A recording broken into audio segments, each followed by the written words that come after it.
అంజనాదేవి గర్భాన్మయా దేవ నిన్నెంతనేనంతవాడన్ దయాశాలి వైదూజియుం నాథ వైదూజియుం తస్కరన్ నిల్చియుం తొల్లి సుగ్రీవకుం మంత్రిపై స్వామి కార్యార్థమయ్యేగి శ్రీరామ సౌమిత్రులం కూర్చి వారిని విచారించి సర్వేసు పూజించి యజ్ఞాలు చింపండు భావించి వారిని పంపించి కాకుత్సచిలకుండు వారిని వీక్షించి కిష్కింధు చేతించి శ్రీరామ కార్యార్థమై లంక చేతించియుం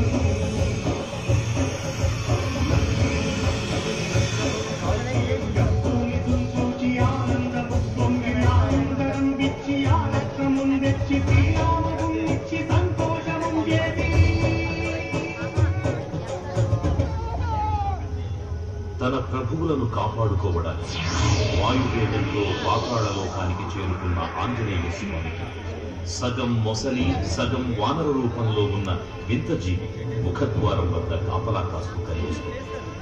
ఆ జీవి మకర ధ్వజుడు అనే తన పుత్రుడని మహాసముద్రాన్ని దాటుతుందని నీటిలో పడ్డ స్వేదవిధి ఒక మొసలి గ్రహించడం వల్ల జన్మించాడని తెలుసుకుని ఆశ్చర్యపోతాడు హనుమంతుల వారు. తన పుత్రుడిని యుద్ధంలో ఓడించి పాతాళలోకంలోకి ప్రవేశిస్తాడు.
పాతాళలోకంలో అడుగుపెట్టిన పవనపుత్రుడు మహిరావణ మరియు అహిరావణ సోదరులతో భీకరంగా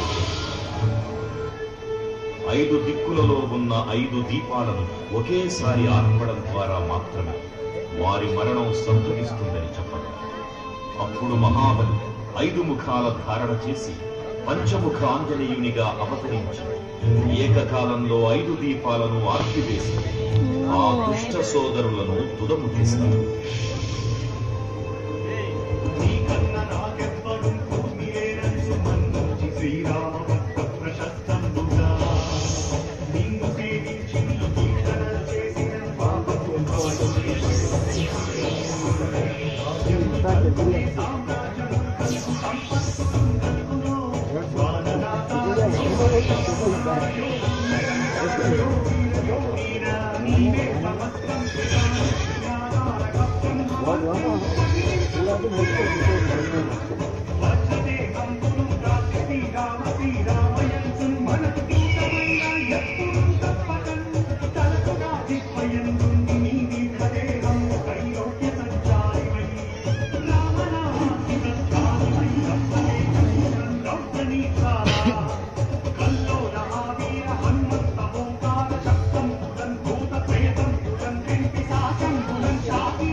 नमस्ते नमो वायुपुत्रा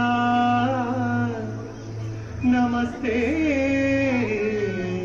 नमः। తూర్పు దిక్కున చూసే శ్రీ హనుమాన్ ముఖం సర్వ పాపాలను హరించేదిగా దక్షిణ దిక్కున చూసే శ్రీ నరసింహుని ముఖం శత్రుభయాన్ని పోగొట్టి విజయం చేకూర్చేదిగా, పశ్చిమ దిక్కుని చూసే శ్రీ గరుడ ముఖం భూత ప్రేత తాంత్రిక భయాలను పోగొట్టేదిగా, ఉత్తర దిక్కు వైపు చూసే శ్రీ వరాహ ముఖం గ్రహదోషాలను తీర్పజేసి అష్టైశ్వర్యాలను అందించేదిగా, ఆకాశం వైపు చూసే శ్రీ హయగ్రీవ ముఖం విజ్ఞాన విజయాన్ని ఉత్తమ జీవిత భాగస్వామిని అందించేదిగా పురాణాలు చెబుతున్నాయి. కావున భక్తులారా, అన్ని విధాలుగా మనలను ఆపుకుని శ్రీ ఆంజనేయ స్వామిని మనసారా స్మరించుకుని ధరించండి. శ్రీ శ్రీ శ్రీ మహావీర బజరంగ బలికి జై.